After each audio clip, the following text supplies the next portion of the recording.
aandagtiger.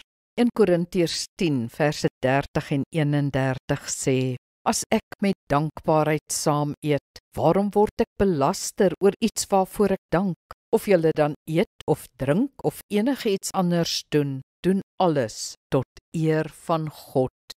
Dit eer God die Gewer as ons sy gawes werklik waardeer en geniet. Een manier om dit te doen is om van tyd tot tyd, in aanhalingstekens, aandagtig te eet. Doen dit soos volg: Kyk eers na jou kos, geniet hoe heilsaam en heerlik dit lyk, ruik die aptytelike reuke, eet dan rustig en waarderend, proe elke skep se smake en teksture intentioneel.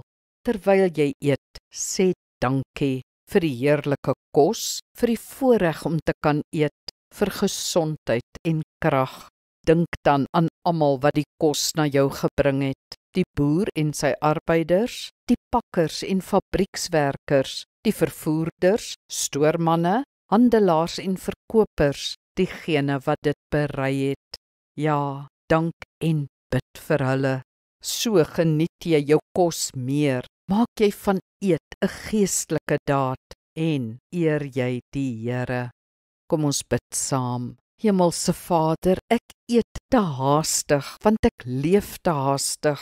In die gejaag van die ete gaan die smake en geure daarvan by my verby. Die moeite wat dit geverg het om voor te berei en die blote voorreg en genade om te kan eet en te geniet en te leef en te werk. Help my om stadiger te leef, Here, sinvoller, meer bewustelik, meer aandagtig, meer dankbaar.